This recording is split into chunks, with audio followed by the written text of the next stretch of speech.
Hey gang, welcome back to Joe Daddy's Garage. Today's video is part 61 in the Crunchy Cobra Jet series, also known as Slither. Now, this video may not be very exciting for some of you. I have been working on this car, getting it ready for paint. So if you haven't seen this car, or if you haven't seen the videos before, look at the playlist for the Crunchy Cobra Jet. I started with a very rusty 69 Mach 1 Cobra Jet that was basically junk. I mean, it was really bad. I rebuilt the car using some of the original parts of the car and a lot of dynacorn parts. I've also prepped just about every part of this car as far as fitting fenders, doors, all that sort of thing, and everything is pretty much lined up right where I want it. It is in the first round, let's say, well, technically it's in the second round of primer, except for the hood. So I need to rework the hood to get another round of primer on it. I'm going to show you some details on the hood as well. Now this car is also done underneath. I did the red oxide primer on that, so if you want to look and see what that looks like, there's previous videos on that process. Now what I want to do today is block sand.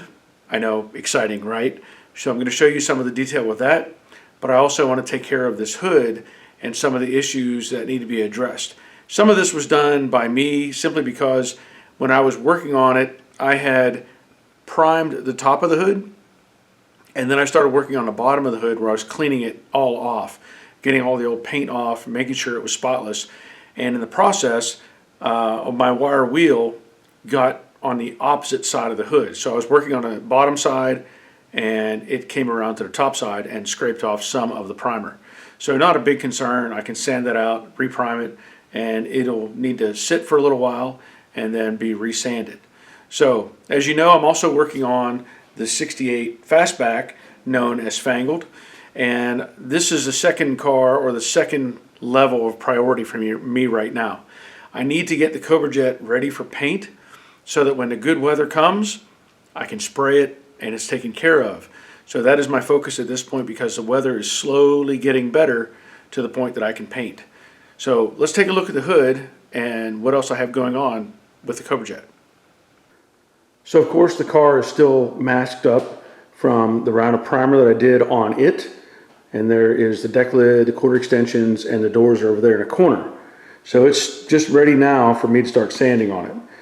The hood, I had a couple things I needed to take care of, as I said. You can see right here, I exposed the metal again with that wire wheel.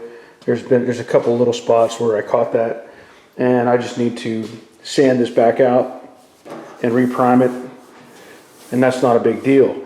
However, one of the other things I wanted to address is when I did a video on this hood where I cut the hole in it for the shaker hood scoop. I used the original hood as a template, made my own pattern, and I cut all that out. And then up front here, I had measured out the holes exactly the same as they were on the original hood. So I used different dimensions to get to that point, and I drilled a small diameter hole at both of these locations. Then what I ended up doing was I mounted it on the new, and I'll point this out, these are dynacorn premium hood hinges. Go with those if you get a chance. I mounted it on the hood hinges and closed the hood. I had the pins mounted, and there's some play here. You can move those pins around quite a bit, and I was able to verify that those were in the right spot. From there, what I ended up doing was taking the new plates that will be on top of that from the Scott Drake kit, set it on the hole after I enlarged it, of course, to match the Scott Drake size. And then I wanted to make sure these holes were square. And what I mean by that is this hood has a taper. So it's wide in the back and narrow in the front. This rear section is wide. This is angled, obviously. So I wanted to make these as square to the center of the hood as I could. Now I didn't show you this previously. I just kind of went ahead and did it. But I took this framing square and I set it on the center line of the hood, and I moved it forward until I got it to line up these two holes. And then these two holes just follow suit when you put the plate on there. So it's just the way I do things. You know, you could have maybe used this edge and that would have indexed it slightly off. And I like the idea of being straight with the center of the hood, because that's really the only straight piece relative to the middle of the car, or relative to the car itself, that there is, because the taper throws everything off. Hope that makes sense. Now that this is taken care of, I will go on to doing all the block sanding on this car. I will be using dry guide coat to sand it down and make sure everything is smooth. The last round of primer went really well, and this is already very smooth as it is. There's a little bit of overspray in the middle, and there's a little overspray on the back where I had done the filler work for the extensions to fit, and I added extra primer there to build it up some. So at this point, I need to get to work on the hood, get it prepped, get it primed, and then I can come back and start sanding on the car itself. So lots of exciting stuff to do.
I am going over this, and as you saw, I put the dry guide coat on. That is a great reference whenever you're doing this stuff, whether you're using the DA or hand sanding. So you can see, hopefully you can see the texture that is visible with the guide coat. And as I go over these areas, it goes away. It will also let you see little spots like that. I don't know how well that shows up. That's just a subtle low area. There was another one up here, right here. Just a little bit. And here you can see the edge of where I'm working my way up to the high point on the hood. So if you remember, this hood had some damage up here that I did with filler. So I have to be careful there. I don't want to dig through any of this to get too deep into it. And you can also see where as I drilled these holes, it actually deformed the metal slightly. So going over this, I'll knock that down. I'll try to work this out. And I also had on this edge, maybe you can still see it, there is, what happens is primer or paint will build up on the edge. It'll create like a little wall. And so you can just see the line there of the, what would be the high point of the primer. So I have to make sure I get all that cleaned up. And of course this is that back edge where I talked about where I broke through with the wire wheel. So I'll continue doing this. I'll get the other side done as well. And then we'll get ready, well, we'll look it over, but then we'll get ready to put some more primer on it. So more of the exciting world of sanding. Now I'm using my DA and I'm using 180 grit on the DA, and I'm just going over this, knocking down the texture and trying to remove the guide coat powder. So this is a tedious process, but it has to happen. Now I'm going back and forth over these different parts of the hood, and I'm not digging in. I'm not trying to use a sharp edge. I'm just trying to let it glide over these panels, because this hood has so many different shapes to it. You just can't put too much pressure in one spot. Now you see here I'm going different directions. I'm going, here's a figure 8. I'm going back and forth, side to side. And I look at this as the same as block sanding. So you don't want to develop a pattern. You want to keep moving around so that things continue to smooth out. And you know, if you stay in one direction or dig in, you're going to end up with problems later. Now this hood has a lot of weird angles to it, so I'm taking my time and hitting these spots and cleaning it up. and making sure that everything is going to be smooth.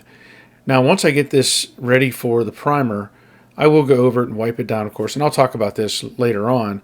But the goal is to come back over this later after it's got its final round of primer, and I will sand it once again starting with 320 and then continue on with 400 and maybe even 600 as a final result. So here I'm just using the round block to make sure everything is flat and there's no obvious texture in any of these different shapes on this hood. Alright, I've gone over this and I think I have every little flaw that I found taken care of. As you can see, I did get through the primer down to the epoxy back here, clean up this edge, and I did sand it with the DA, of course, with 180 grit, and then I went over it with my round block with some more 180 just to make sure there was nothing standing out, or that was going to cause a problem. So I think I'll go over this one more time real quick with 400 just to smooth it up a little more, and then come back and spray the primer on it. I think the hood looks pretty good. I don't see any flaws that are going to be a problem. So that'll be the next step. Hit it with 400 and get some primer. Okay, I have wiped this down with Windex as I normally do. You've seen me do that before. But now I'm going to use some wax and grease remover. There's a variety of brands of this stuff, and this is just to make sure there's nothing left on it. So I'll wet this down,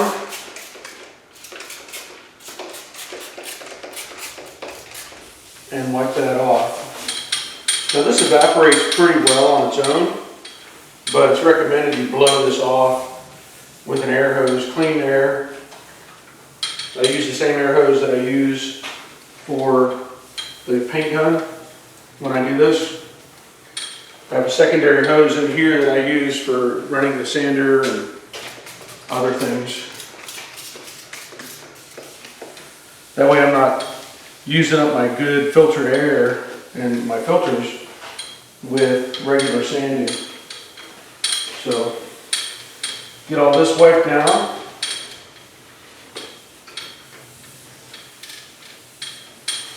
Try to make sure I go over it almost twice with how far my coverage. So just as a precaution.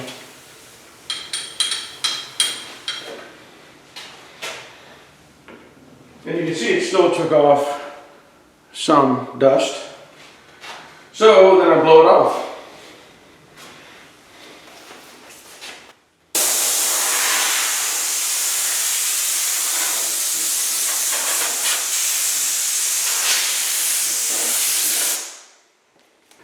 Now at this point, because I do have some bare metal on these edges, there's a couple things you can do. One, you could spray epoxy back on there, or what I've always done is just put a little self-etch right on that edge, and that should take care of it. Make sure.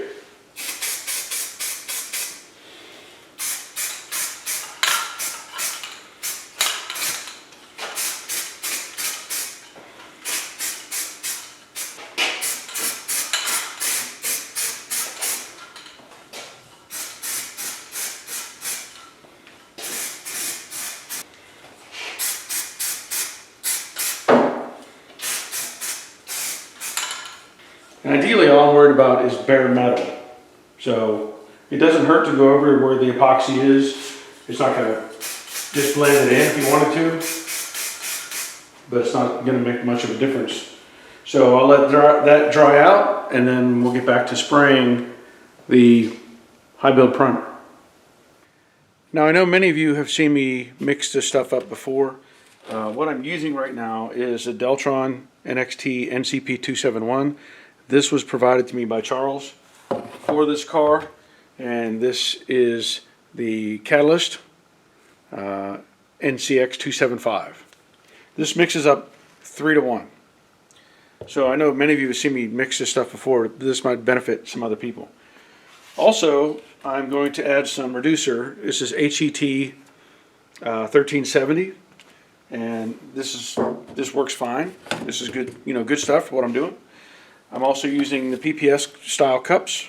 This is the first generation of those cups, and of course the lids. Now, these cups in particular are not the 3M. These are the ones I got from Harbor Freight, but they seem to work just fine. They fit the gun fine, and I'm also, just so you know, I'm going to be spraying it with this. And I've pointed this out before. This is the Master Pro 88 series gun. I've sprayed base, primer, and even clear coat with this gun, and I've been pretty happy with it. So I'm going to continue to use this. And this is what I sprayed the Bronco with, if you remember I did last year. So I'm going to put my mask on, and I'm going to mix this up again, 3 parts to 1.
Little bug.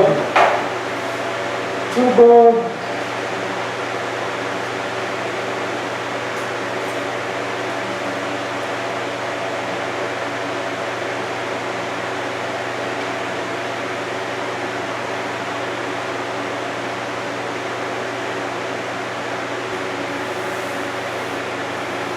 So I'll probably do one more coat and it'll be good to go.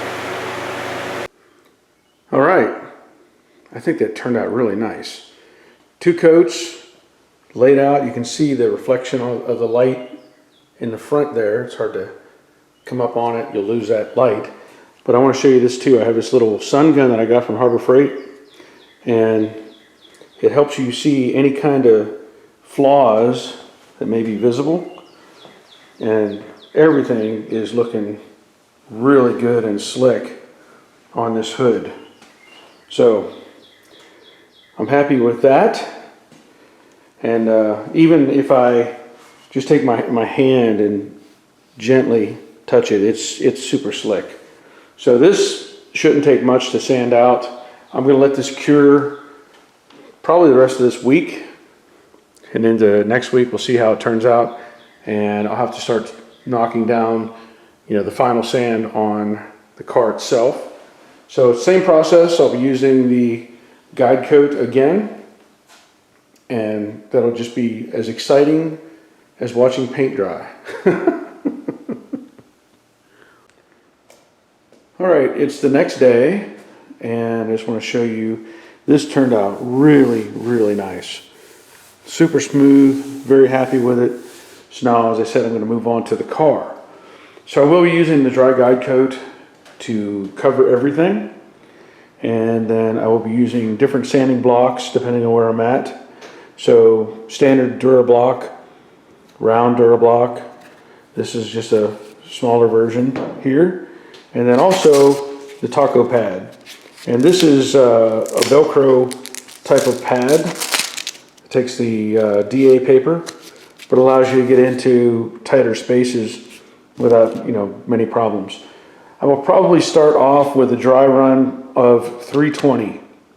I know on that I had used 180, but I knew I was going to be repriming it. So I may do a quick skim over of this all with the 320, and then from there move on to 400, and then probably I'll go all the way to 600.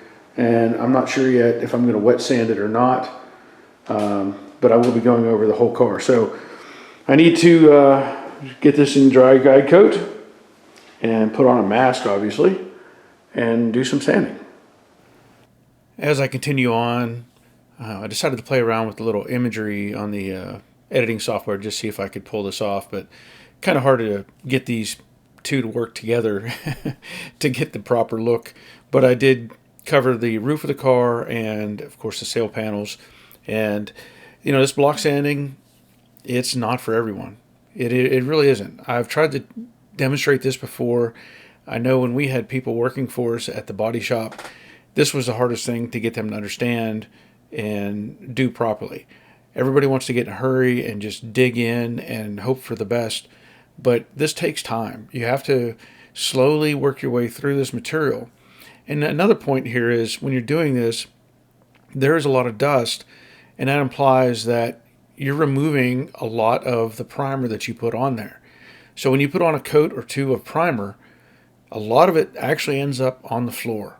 It's not going to be on and be as thick as you think it is. So as I continue to do this, I'm going back and forth, different directions. Continue to change direction and look for the shadows, the texture, feel for any transitional problems, and just keep driving on. It's not exciting. It's dirty, it's dusty, but the end result always pays off in the end whenever you've got a good looking car. So here I blew all the dust off of it, and I turned the fans on in the paint booth, and I just let it vent out for a while, and then I came back in and added more guide coat to the quarter panel. Now you saw that I used my hand, and maybe most people won't do that, I don't know. I just figure if the powder's there and I need it to be in a variety of different places, you can't always just use that little pad, that little applicator. So swiping around and getting it on my hand and pushing it into the little areas that don't get easy contact seems to make sense to me. Now here again, I'm using the square block, the very hard block, and I'm swapping over to the round block at this point. The transition from the quarter to the sail panel is a tricky one. So if you're using the hard block, the squared off block, you can create a line in that radius. So by using the round block and continuing to change directions, that'll keep that a soft transition. And I'm using this in a variety of locations. So the curve is obvious, but a lot of times if I have a short span, like the width of this top of this quarter panel is narrow at the front, then I can use it to come forward and work my way towards that small area. Again, I'm using the big block on the main part of the quarter panel. I want to try to get it as flat as I can. And this quarter panel, technically it's not flat. It's got a curve to it. This car has many, many curves. So you can't just assume. It's not like an old Chevy truck or something where the bedside is completely flat. You've got a curve in there that you have to deal with. So keep moving, going different directions, and follow the shape of the car as much as you can. So this is a great area to use that round block. It lets you get into that tight sort of space. And then as I progress into the top of the the wheelhouse opening, I switch over to not the hard door block, but the little flimsy foam block. I didn't show that earlier, but that little block is like a touch-up block from Meguiar's, meaning if you were doing like wax or something like that, it works for that purpose. But it's really great for getting into a radius and forming it into the shape that you're trying to do. So I'm breaking down the corner of the quarter panel here just a little bit, going over the whole thing once again. I'm using that 320 grit on this part of the car because I'm not going to be repriming this. Again, the little foam block works great on the A-pillar because it does have a curve to it, and it allows you to do the little upper section here where it's got a lot of curves and lets the block just kind of flow and follow it. I also use this to get into the rain gutter and smooth it up. I want to make sure I get all these areas, and I also did some on the bottom side of the window channel opening here. And there will be more that I need to do in these areas. I will have to go over the B-pillar, and I'll probably use this block in that same way in the B-pillar area, and the rocker panels and all of that. Now, the deck filler panel, I'm going back to the big block. And primarily it's because this panel is relatively flat, but it does have a subtle curve to it, and I'm able to follow the shape of the deck filler pretty easily with this one. These edges took a little more effort because there was a bit of a problem right there where I'm sanding, and I did get it smoothed out, but this block worked great for doing that. And then I do switch over, I think, to the softer block to finish up these kind of these little filler sections here. Now I will use the soft block as I demonstrate around the windshield or back window opening here. The big block would just be too much. You couldn't get a good consistent flow. You'd probably break the edges off at the radius where it transitions into the roof line or the sail panel. So just use that soft block and take your time and get all that sanded out nice and smooth, and it should be ready for primer or for paint very soon. All right, let's take a look and see how this is turning out. As I showed you, I used the soft block up in this area simply because this is kind of rounded, and so the hard block would create hard lines, so you don't want to do that. Up here, going over the whole thing, there's still a little bit of shadow in this area, and that'll come out later. I'll just go over that a little more with the block. Now, as we transition back, same thing here. I use a soft block on this edge and even down to the rain gutter to make it nice and smooth. And then up here, I use a soft block as well around this window opening. So the transition is good between the roof and the quarter panel. So all this is feeling really good on the upper portion. Back here, I went over this with the large DuraBlock for the most part. Had a little area right about here that I was addressing because it was just not flattening out. There was a little shadow there, so I took care of that. Pretty happy with how that turned out. In the back here, as you may recall, I had put the quarter extensions on here and did the filler work to make the transition smooth between the two, and everything was really good, but I broke through right here on the corner. Now, when you're doing stuff like this and you're block sanding, and you subconsciously you're just pushing down on it, you don't really want to push hard on these blocks. Just let your hand stay behind the end line, meaning if you're up here and you come over, you're going to want to go over like that, and you'll create or soften that edge up. So keep your hand behind it, and as you come forward, you want to stop. And that's what I was doing. And I did not break through because of going over the center. I broke through because this did not have a perfect transition. So now this will take a little more primer, take care of that, and it's all good to go. Coming forward, everything else here should look good as this is a complete panel. I did break through right on this edge, which reveals that, there's a little work that needed to be done there. So this takes care of that, and a little spot right there. So overall, all of this is looking really good, and I'm very happy with this at this point, let's say.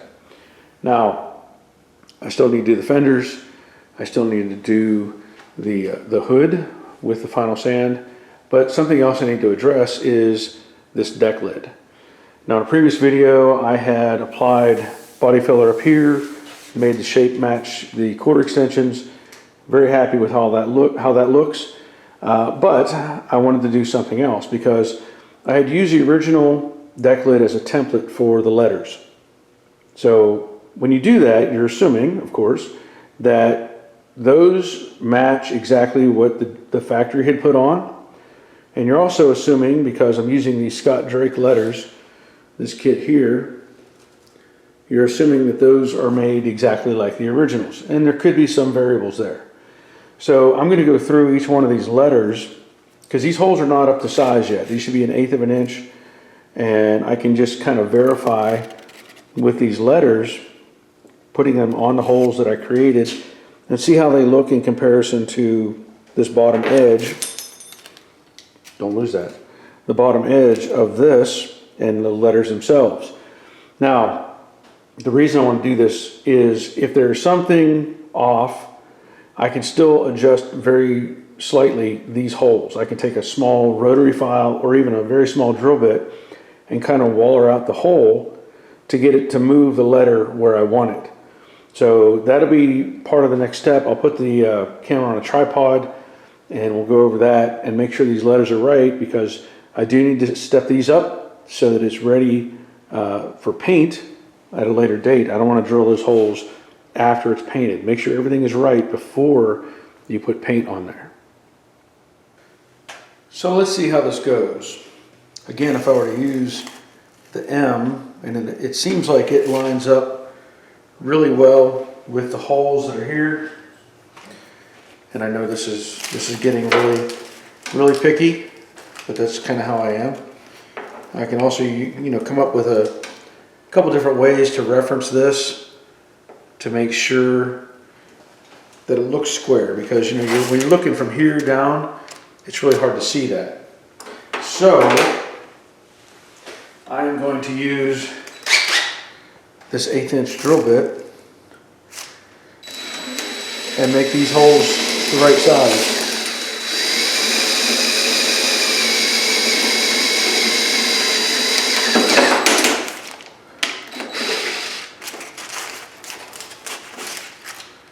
And then, just to show you the little clips that we have, if I can get one out.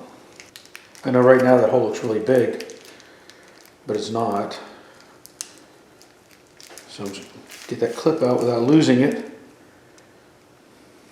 Put it in that hole. And you can put these in. You can press on them with like a screwdriver handle, something like that, and they will pop right in. So I know that's going to fit just fine.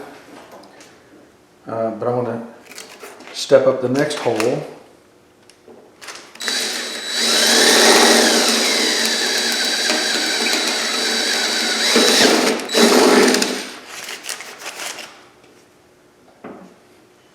And same thing. Now I've had to take these out before when I put them into panels.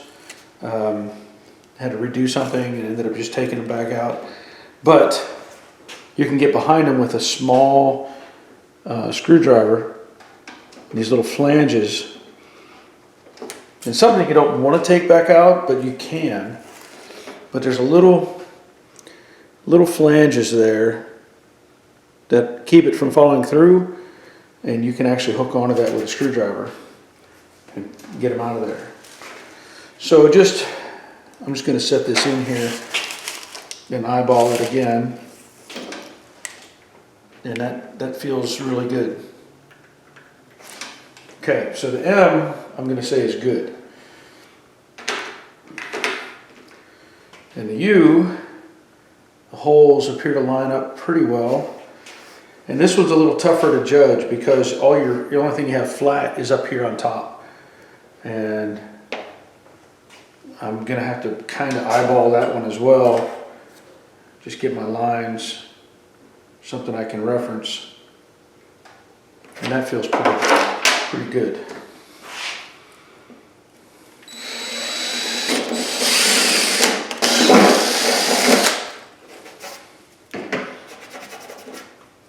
Now I'm sure there's ways you could come in here and try to deburr that back edge, but there's no access to it from the inside.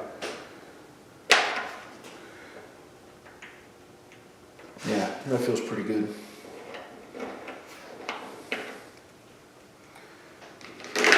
Now the S, let's say, isn't quite as critical because there's no flat spots.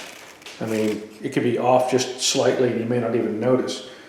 I do have the holes drilled, and from what I can see, it looks good.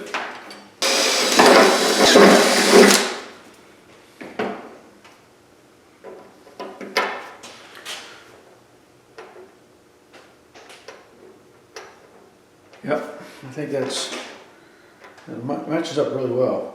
I'm gonna check something here. You know, the gaps, you want to make sure really close as far as the gap between the pins and your holes.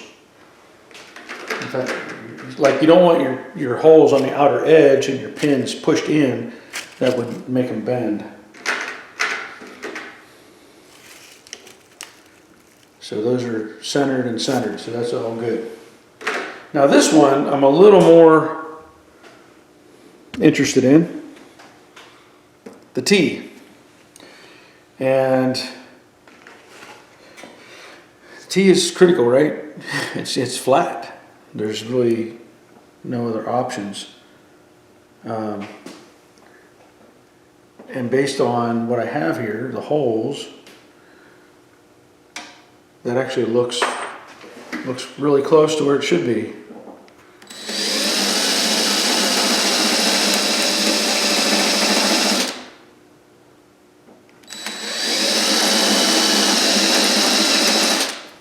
Now I'm just going to partially drill those and set this in there and let it kind of settle into those. Yeah. Okay.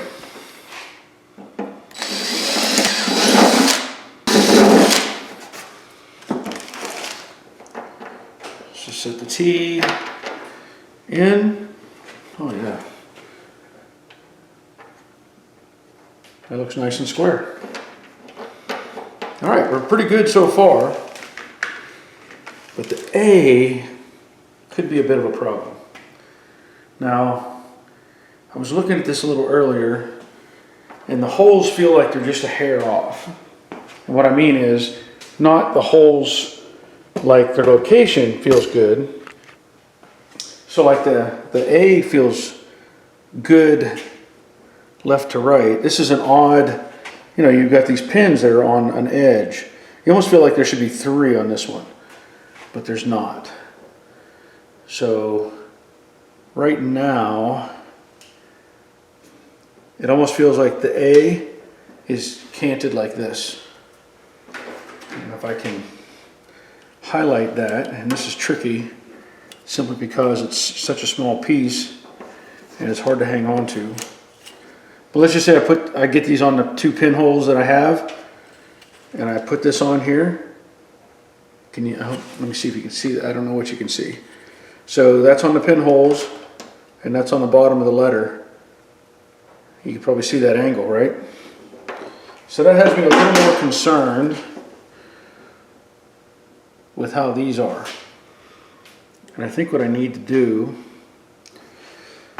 is I'm going to take a small, really small drill bit, and I want to walk the hole in the direction that'll help. So let me see if I can make this happen.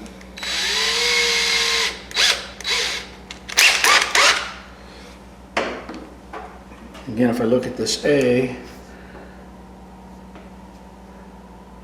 I know I'm really picky about this stuff. It's the aircraft mechanic in me that kills me. So I'm going to walk the top hole to my left, just a little.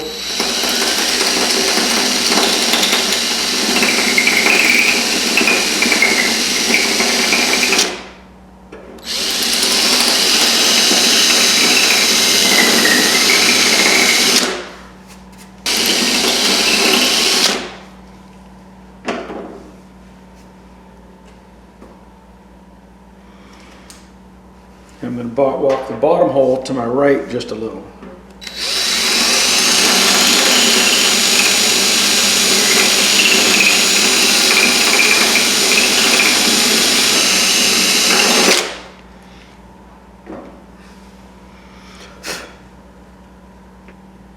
It feels a bit better. Now, because I've already started that hole moving, I am going to gently angle this as well.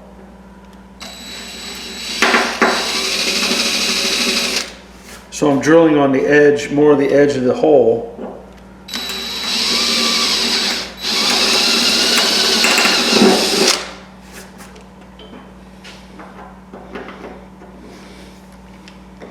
I know it's really hard to show you all this with, but at least my air compressor is running the whole time for no reason. Bring this back a little bit to the left as well.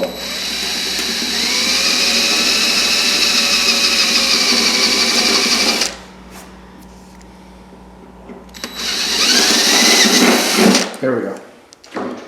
Now, drop this in. Get a look at it. That's a lot better. Hope that makes sense. That's how I do things. That's how I do things. I know. It's a sickness. Now, another controversy is always the N. For some reason, it's always like the N feels like it's off. I think, yeah, obviously it's going to go one way. But, I mean, you probably could go different ways with it, but we're not. We're going to go with this way.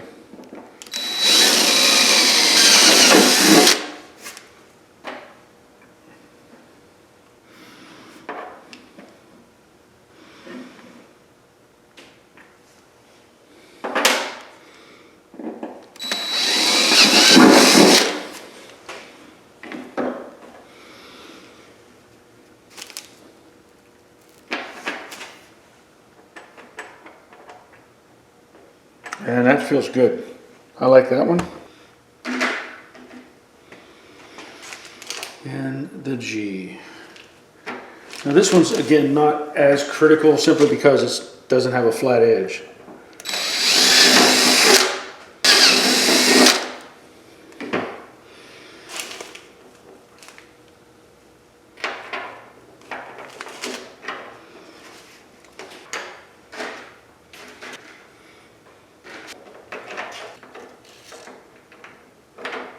Ta-da! Okay. Now that is done, and these will move a little bit once I get the pins in. It's sitting slightly off simply because the retainers aren't in place. Yep, all good. Now I'll go back to dry coat this and block sand it out and then move on. I'm moving on to putting the guide coat on the deck lid. Now this deck lid, you'll see in a few minutes here, I was kind of surprised at the results that I ended up with. These deck lids are tricky. Many of these panels, being aftermarket, aren't exactly like the original, but even the original panels weren't perfect to begin with. So you're starting to see there's some white shadows, or not shadows, let's say white spots that are being revealed. As I go over this and I sand off the guide coat, I want to look for high and low spots and verify that it's flat. If there's none of that, if there's not a high spot or a low spot, great. But sometimes there's going to be a problem. Now, I continue to work down the guide coat, and I switched over to the round block here, obviously, so that helps take care of that big wide radius that's there. And it allows you to also come over the top of the deck lid there where it's got a subtle curve that matches the extensions. So if you use a hard block, you'd probably end up with a line there.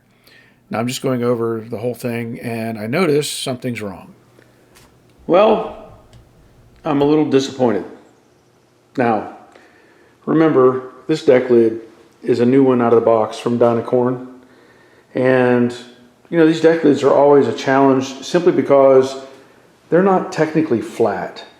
You know, the panel itself has a very subtle curve to it. And when they make these things, I'm sure they come out stamped flat, But as they get put together with the other half, the upper half and lower half, things can change. So as you can see, I've sanded through the upper layer of primer and the second layer of primer. I did have 2 coats on this, and I'm sanding through this. And you can just see that pattern all the way across. That isn't such a big deal. I mean, it is, but it isn't. Same way here, this is actually a low spot, high, high, high, high, and kind of high spot over here. This is a little bit of a low spot, but this is actually more of a low spot overall. Like, I didn't notice it before. You can see I got bare metal showing here, but this, that's gonna bug me. Like, it should not look like that. Same way over here, this is doing the same thing. So what is the fix? Well, this is why you see shops come out on TV and different things, and they'll coat the entire panel with body filler and then sand that down.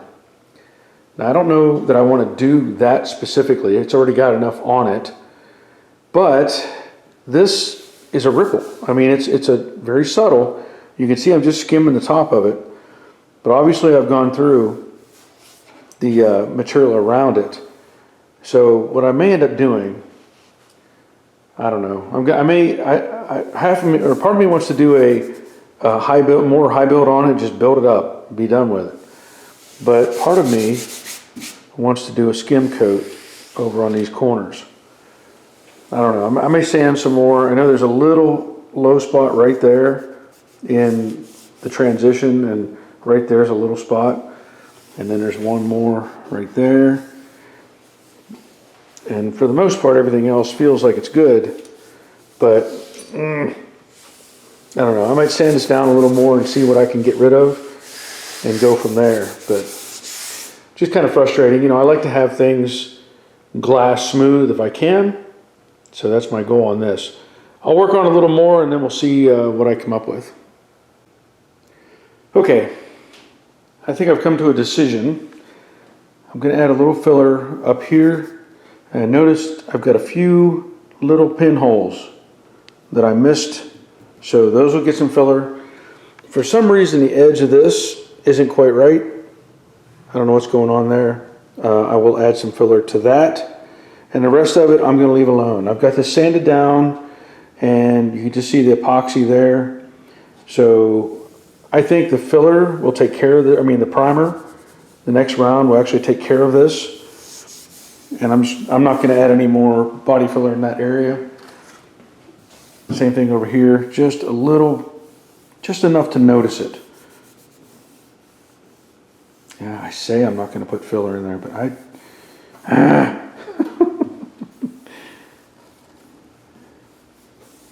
don't know. I may put a skim coat. I'm torturing myself. So I made the decision to put body filler in those little areas that were messed up, and also into the left forward area and the right forward area on the corners. I just figured it's probably simpler to add some filler to it and sand it out than it would be to add a lot more primer that I'm going to have to block out anyway. This will help smooth that transition and make it better. And sometimes you just have to reboot, you know, go back and make sure everything's right so that it looks good at the end. These things are always a work in progress, and this is an art form. A lot of people don't realize that, but it really is, and this is part of that, is being the artist creator, let's say. Now, I'm back to putting on guide coat on the fender, and these fenders are tricky too because there are so many transitions. Basically, you've got a flat top for the most part, and then you've got a radius where it transitions up into the top hump, and then the outer section, which is a subtle curve that goes back into another radius to the main body line that runs down the side of the car.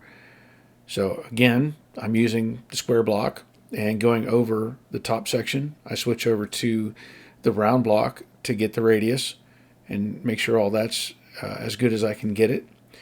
And then I use that same round block on the outside of the fender as well, because this upper section, if I use the flat block, I would end up having basically flat spots. So the round block allows me to use a small portion of the sandpaper and control how much I'm removing and how it's being removed. So back and forth, crisscross, same process. I know it's not that exciting, but this is just the fact of it. You have to do this sort of thing. This little section here is tough because there's a curve and then there's a subtle transition at the bottom that I ended up getting with the soft block, because there's a line there. It's not a complete, straight flow through. This section here, there's it's a curve, but the flat block can do a lot with that curve as long as you follow the shape of it. And as I move on, I do eventually get out the round block once again to continue forming this or sanding this, and then I use the soft block to finish it off. Now this radius, that soft block is perfect for that. It allows you to follow the form. I'm just going over little sections here and breaking the edge of the corner, and I'm not digging in. This lower section is a little bit harder to get to, and I point out that I will do that later completely. I'll put it up on the stand to make it easier to get that right. This is a great spot for the little round or soft block. It allows you to follow the curve of the fender where it transitions, and then the little flat section up on top where it will be tucked under the trim later on.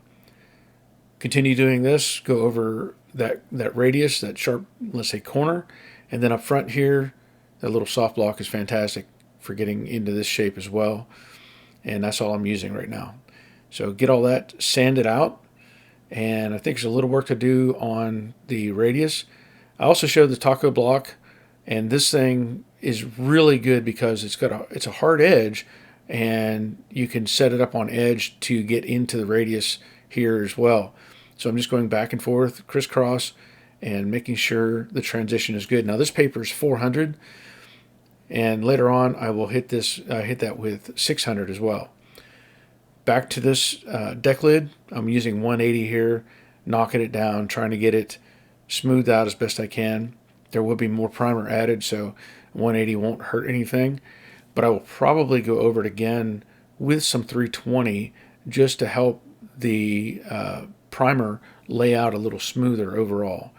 You want to feather these edges, make sure it looks like they're fading away, kind of like a soft cloud, and no sharp edges means good smooth paint.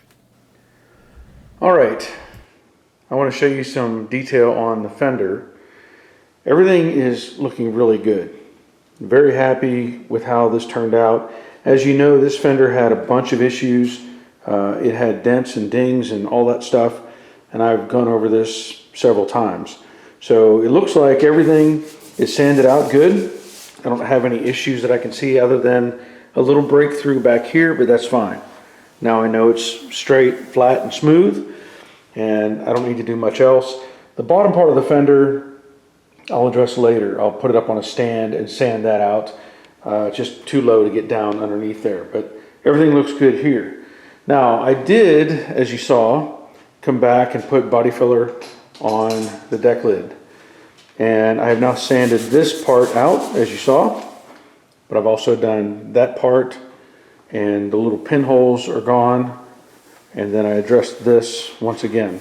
So everything is looking pretty good on that part. I still have to do this section, which is not going to take long, but I think that's all I'm going to get done on this particular video. So I still have the doors to do, which are back in the corner over there.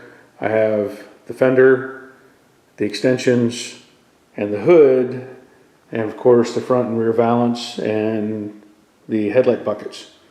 So I'm probably a little past a third of the way done with this, but things are looking pretty good, and I'm pretty happy with how it looks right now. So I will work on the doors themselves later and try to get everything ready to go so I can get to the point of paint work. Now, I know this is not the most exciting thing to see. I have to do it. You know, this is part of the process. If you want to have a good looking car and You can go look at my other videos. You can look at Jade and see how well that car turned out. You can just anything. You have to take the time to make this happen. I've said it before, when you go to a car show and somebody says, hey, who painted that? That's not the question. The question is, who did the body work? Because you can be the best painter there is, and unless the body work is right, it does not matter. Because all you're doing is finishing the job with the paint. Now, you still have to be a good painter, obviously. But if you have flawed body work, it's going to show up, and you'll regret it later on. Trust me on that. So as it is, that'll be the end of this video. Now I want to thank everybody for watching. If you would, leave a thumbs up, leave a comment, let me know what you think about these kind of videos.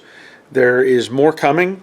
This next week I will be getting more parts on the 68 project. So the owner's going to come down and drop off the suspension, the engine, all that stuff. So that'll be put to the side. But that's, all part of the process, right? You got to have all the parts to put the car together. So I will be getting back on that car later. I'm still focusing on the Cobra Jet at this point. But I want to thank you for watching, and I want to thank my patrons for continuing to support me and making these videos. If you're interested in helping out with that, there is a link in the description below. There are also links to products and tools and everything that I use in that description box as well, and Amazon and that sort of thing. And if you click on and use any of those links, I get a little percentage off of that in most cases, but it is what it is. So thanks for watching, and until next time, take care of yourselves. See ya.